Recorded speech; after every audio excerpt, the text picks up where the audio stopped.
Saudara yang dikasihi dalam Kristus, Anda semua tahu hari Tuhan. Hari Tuhan bagaikan seperti pencuri bagi yang tidak siap. Hari Tuhan, cara Tuhan datang seperti pencuri, bukan untuk mencuri, tapi bagaimana ya seorang pencuri masuk ke dalam rumah tanpa diduga. Tidak ada orang yang bersiap sedia tahu beberapa pencuri akan masuk ke dalam rumah.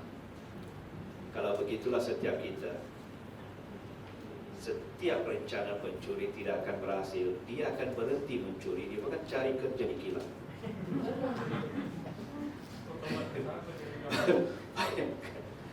Bayangkan ya, setiap seorang bersiap sedia dengan kayu di rumah, pisau, pasti pencuri masuk. Dia masuk ke pintu aja dia akan terus pengsan. Cara Tuhan, hari Tuhan itu adalah bagaikan pencuri. Tidak ada orang yang tahu, saudara, bila waktunya Tuhan akan datang. Waktu bekerjanya seperti mencuri, tidak dapat diduga ataupun diprediksi dengan tepat, right? Waktunya pasti dia akan datang satu waktu nanti. Persoalannya, tak ramai yang bersiap sedia. Tak bersiap sedia. Tapi kita semua tahu, waktu yang kita tinggal, hari-hari yang sisa ini, the balance, right, adalah hari-hari terakhir, saudara. Tidak dapat dinafikan. Jika Anda membaca firman Tuhan, nubuatan-nubuatan, semuanya sudah beri satu indikasi bagi kita, ya, di mana kita berada sekarang. It's just a matter of time. Hari Tuhan akan berlaku. Dan bila dia berlaku, yang tidak bersiap sedia tidak dapat bersama dengan dia. Gereja harus bersiap sedia. Bersiap sedia dalam doa, dalam puasa, dalam firman Tuhan. Amen. Mengalami kematangan, berakar dalam firman Tuhan, melayani. Teruskan semua ini. Jangan berhenti. Jangan katakan hari Tuhan sudah dekat, tidak perlu bekerja. Lebih banyak kena bekerja. Lebih banyak lagi kena bekerja. Sebab ramai jiwa belum diselamatkan lagi, saudara. Siapa nak selamatkan mereka? Setiap yang ada di sini. Tuhan mempertanggungjawabkan misi ini kepada setiap kita yang ada di sini. Keselamatan bukan untuk kita sahaja, bahkan untuk semua, termasuk keluarga kita, termasuk relatif yang kita belum lagi lihat mereka diselamatkan, jiran-jiran dan sebagainya. Hari-hari terakhir, hari itu. Tapi pada masa yang sama juga, iblis sedang bekerja ekstra cepat untuk mendapatkan lebih ramai, lebih banyak di akhir-akhir ini. Menyerang keras terhadap iman anak-anak Tuhan, supaya dengan segera mereka melepaskan jubah kebenaran. Dia bekerja keras, menyerang habis-habisan setiap seorang yang sudah menerima Yesus, sudah dibaptiskan dalam nama Yesus Kristus, percaya kepada dia. Anda ada jubah kebenaran, saudara. Amen. Tapi hari ini dia cuba bekerja keras supaya anak-anak Tuhan melepaskan iman mereka, melepaskan kepercayaan mereka kepada Tuhan, melepaskan jubah kebenaran. Bila ia berlaku, senang untuk dia menawan anak-anak Tuhan. Dan ia berlaku, saudara. Di akhir ini, dua pihak sedang bekerja keras. Di satu sudut, Tuhan sedang bekerja. Right? Lebih di akhir ini dia turunkan kasih rahmat Tuhan. Amen. Diturunkan rohnya di akhir hari ini supaya lebih ramai lagi digenapi dengan rohnya. Berbanding dengan dahulu, right? Di satu sudut melihat apa yang Tuhan sedang lakukan, si iblis pun sedang bekerja keras. Dia gunakan apapun resources yang ada untuk menyerang. Bukan menyerang orang-orang yang tidak percaya, saudara. Bagi dia, orang-orang itu tidak akan menjadi ancaman bagi dia. Dia coba menyerang, coba memberhentikan supaya kamu kehilangan jubah kebenaran dan kamu tidak akan masuk ke dalam surga. Supaya kamu tidak dapat hidup berkekalan bersama dengan dia. Amen. Itu adalah rencana dia, saudara.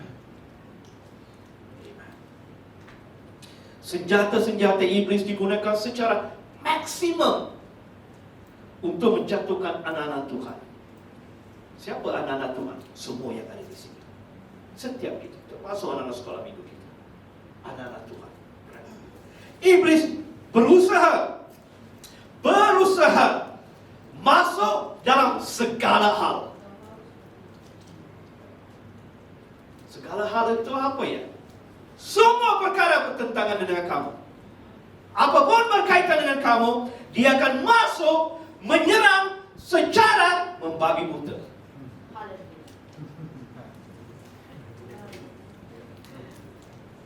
Tahu membabi buta? Orang tembak secara bersasar. Alright, ambil pistol machine gun, dia akan tembak. Itu yang dia buat sekarang ni, menyerang secara babi buta. Alright, saya tidak tahu babi buta macam mana dilari sini dan sana. Alright, kalau babi itu buta. Alright, ini istilah yang digunakan lah. Alright, secara habis-habisan dia melakukan pada akhir-akhir ini dalam segala arah agar orang-orang yang percaya tidak mengasihi Allah. Itulah motif dia. Itulah rencana dia.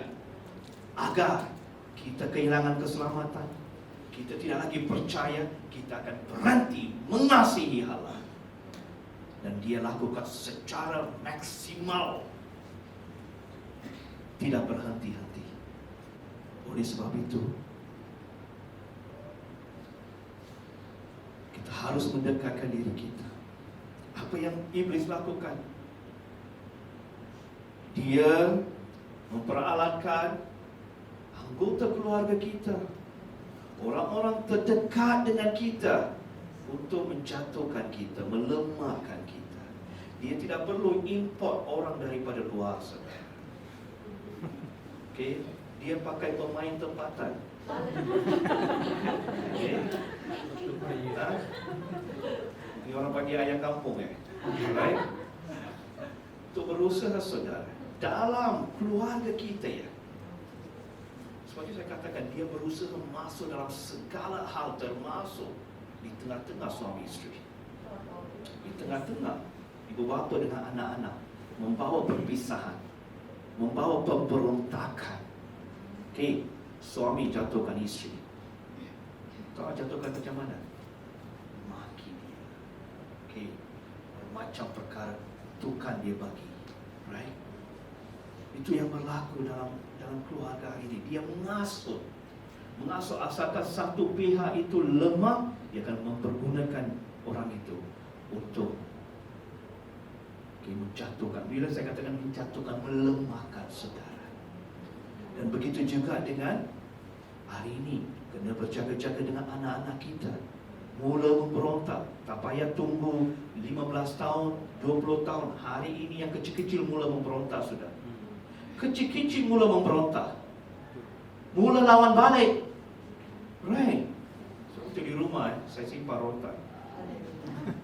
Dan saya tidak tahu berapa ramai yang percaya, ya, Alkitab dalam Amsal pergi baca, ya, dipergunakan rotan.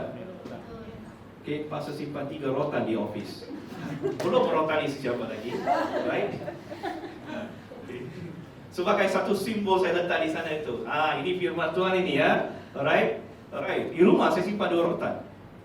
Setiap kali bila mereka memberontak, okay, saya akan panggil mereka masuk dalam bilik.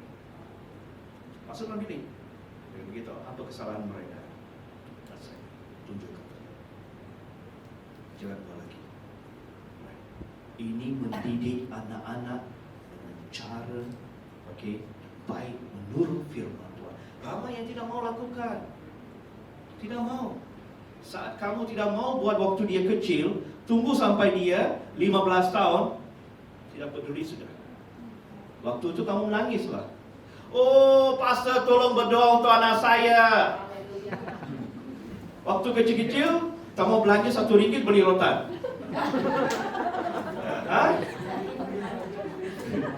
Sekarang minta, pastor tolong berdoa, suster tolong berpuasa untuk anak saya. Dia ada satu istilah ya, orang India gunakan istilah ini. Saya tidak tahu betapa dia relevan ya.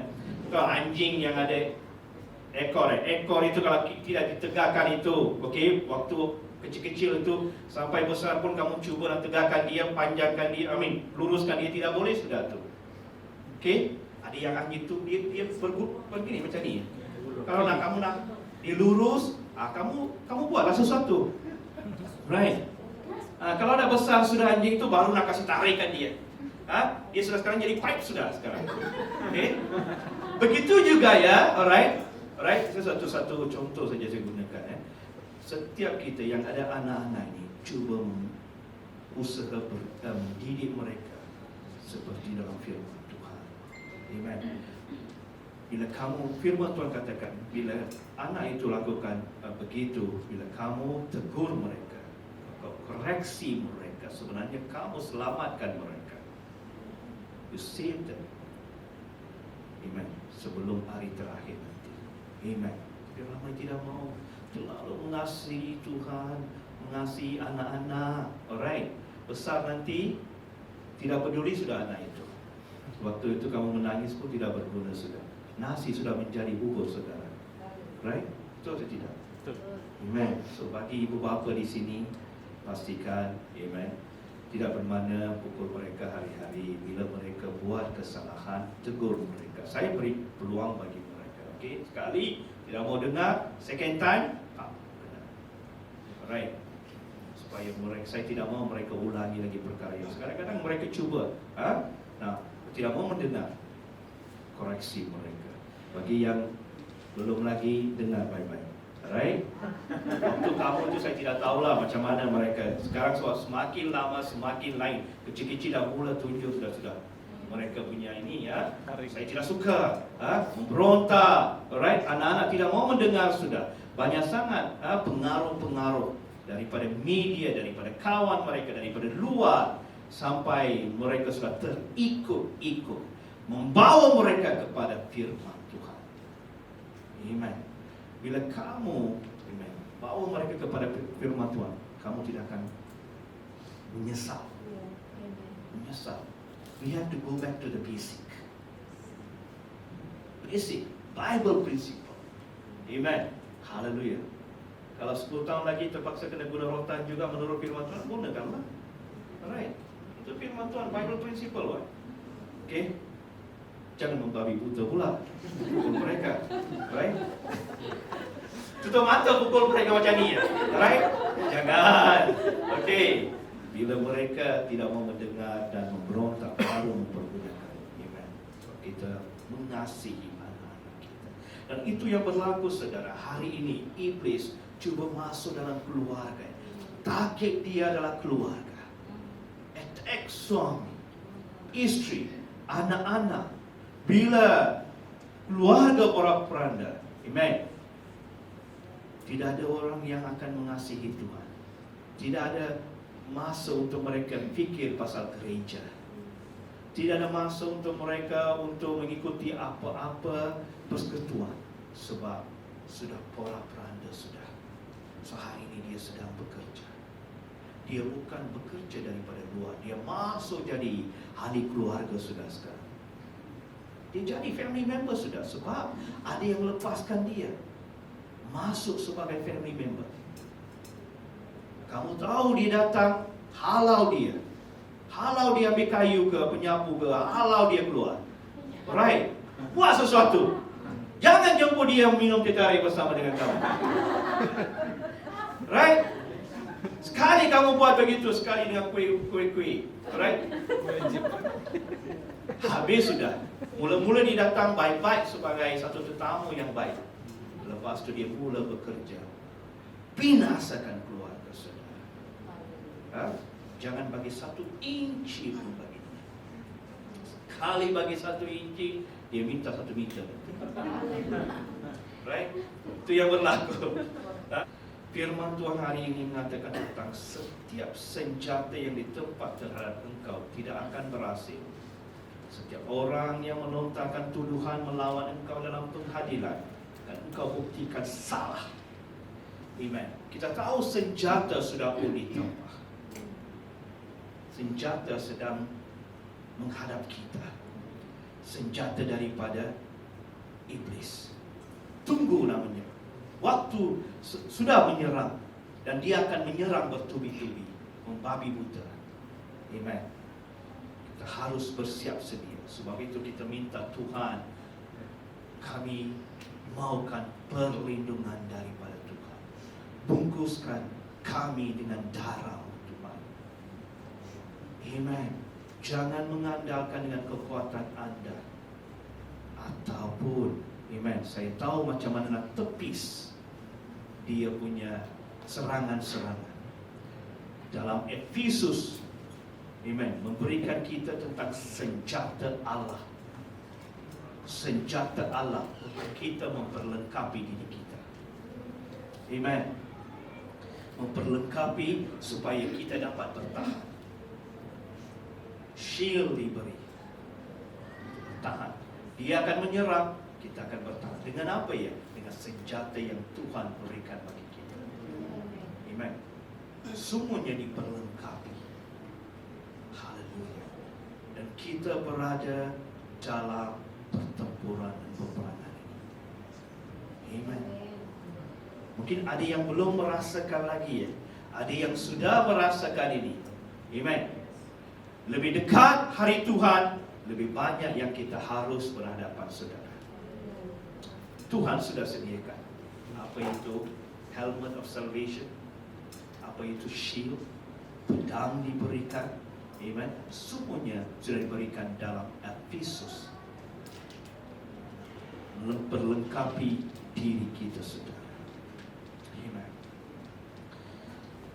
Senantiasa minta perlindungan daripada Tuhan. Yusuf, semua tahu cerita tentang Yusuf. Yusuf ditempa dengan berbagai pengalaman yang tidak menyenangkan dalam hidupnya. Dibenci oleh saudara-saudara, menjadi hamba, terbudak, dan juga lain-lain. Namun semuanya itu membawa Yusuf menjadi orang penting di kerajaan Mesir. Walaupun musuh menyerang dia dalam banyak sudut, dari banyak sisi, dia bersiap sedia. Amen. Dengan pertolongan Tuhan. Amen. Ancaman itu akan datang saudara. Demikian pula dengan satu pengalaman yang dialami oleh Mordekai di buku Esther. Apa yang menjadi cerita adalah dia menghadapi ancaman pembunuhan, okey? Dan dia bersedia untuk digantung oleh Panglima Haman. Dalam Esther pasal 3 anda boleh bacakan, okey? Dia dan teman-teman sekali. Tapi akhirnya dia selamat dari ancaman pembunuhan tersebut, dan Haman yang merancang untuk menggantungkan Mordekai dan juga yang lain, akhirnya dia yang digantung. Okey? Apa yang disediakan oleh Haman itu, akhirnya dialah yang mati di tempat yang dia sediakan. Amen. Mordekai adalah orang yang benar di hadapan Tuhan. Saudara, kita pun sebagai anak-anak Tuhan seringkali diancam seperti Yusuf, seperti Mordekai, juga yang banyak. Dia tidak akan berhenti. Iblis tidak akan berhenti, saudara. Amen. Kita lihat dalam Efesus pasal 6. Kita sebenarnya melawan pemerintah-pemerintah penghulu-penghulu dunia yang gelap. Melawan roh-roh jahat di udara. Amen. Dan bila ia berlaku, dia bertubi-tubi menyerang kita. Kita akan jadi lemah. Dan akhirnya kita akan lepaskan segala-galanya. Amen. Pagi ini Tuhan berkata kepada kita, bagi Anda yang sedang mengalami apapun di tempat atau apapun datang di hadapan Anda, amen, ia tidak akan berhasil. Because sebab peperangan ini adalah kepunyaan Dia. The battle belongs to God. Setiap Anda yang dipanggil sebagai anak-anak Tuhan, berdiri, jangan lepaskan iman Anda, percaya kepada Dia, sebab Dia akan berperang bagi Anda.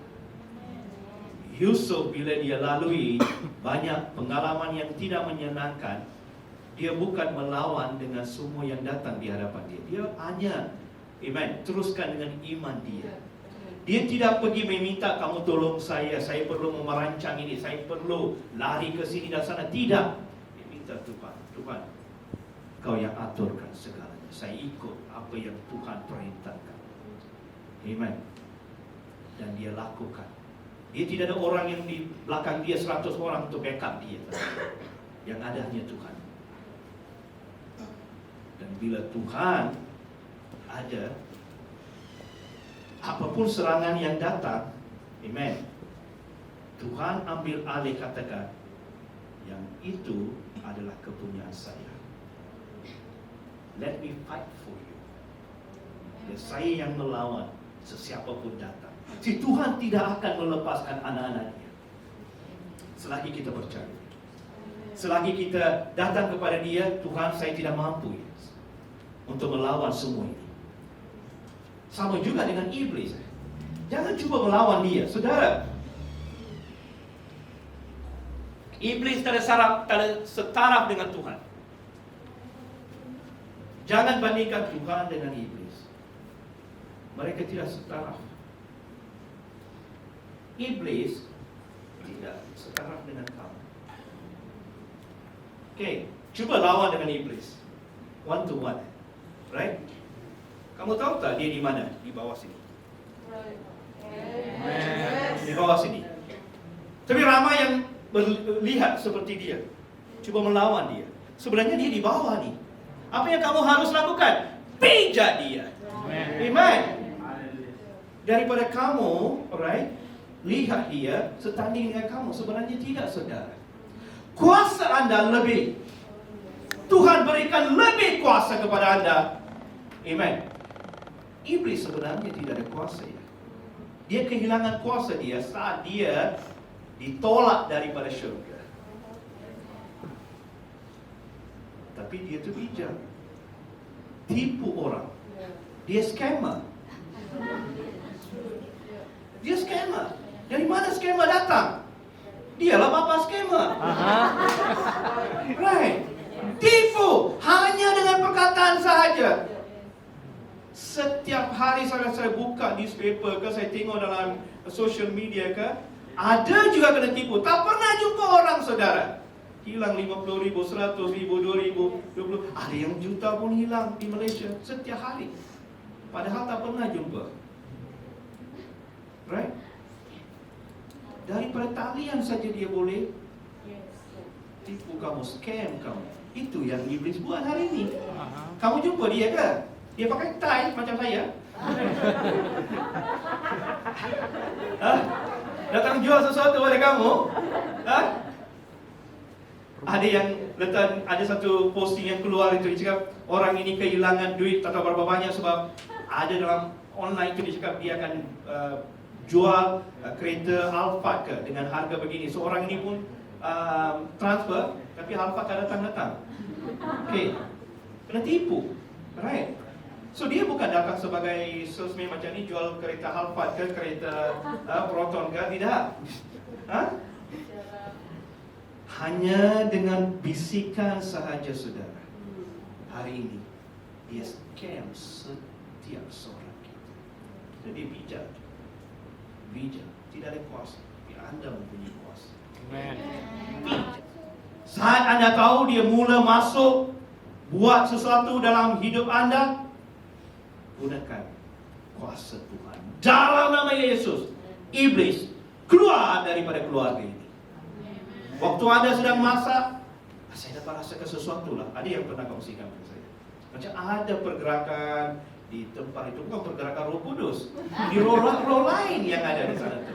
Okay, dalam bilik tamu dan sebagainya. Anda dapat rasakan sebab anda ada Roh Tuhan dalam hidup anda. Jika ada roh lain yang ada di tempat itu, pasti anda dapat rasakan. Sebab dia akan melawan. Right? Sebab itu bulu roma semua naik. Amen. Anda sudah tahu. Dan dalam nama Yesus, kuasa kegelapan tinggal keluar. Jangan dia maksa saja. Dia pun maksa dia akan potong sayur bagi kamu. Right? Lepas itu datang ke gereja, datang ke persekutuan, saya dapat rasakan sister, ada sesuatu di belakang saya. Right? Dia sedang potong duku baik. Right? Sebab kamu ada kuasa, tidak aktifkan kuasa itu. So saat kamu menghirap, walaupun kamu tapi ada di sana, alright, kamu diam saja. Apalagi hari-hari dia tak tolong masak, tolong potong sayur, right? Sekali kamu dah merasakan, terus halau dia. Jangan bagi ruang, saudara. So saat kamu biarkan saja, dia akan mula menyerang, mula mengatur segala perancangan untuk melemahkan kamu. Amen. Untuk binasakan kehidupan kamu, right? So itu Tuhan sudah dalam firman mengatakan, iblis sudah bersiap sedia. Amen. Setiap senjata sudah ditempa, yang ditempa terhadap engkau, amen, tidak akan berhasil. Tuhan beri indikasi dalam firman-Nya supaya kita harus bersiap sedia. Jangan ingat, oh firman Tuhan katakan apapun sudah disediakan itu, saya tidak perlu risau. Right? Anda harus bersiap sedia, saudara. Amen. Bila firman ini diberikan kepada kita, lebihkan doa anda, lebihkan ibadah anda. Amen. Lebihkan persekutuan anda bersama dengan Tuhan, sebab kamu tahu apa yang sudah ditempa. Amen. Bila anda lebihkan semua ini, apapun dia buat, dia scam ke, dia cuba nak buat pasang jerat ke apapun, tidak akan berhasil. Amen. Sebab Tuhan akan pastikan dia tidak berhasil.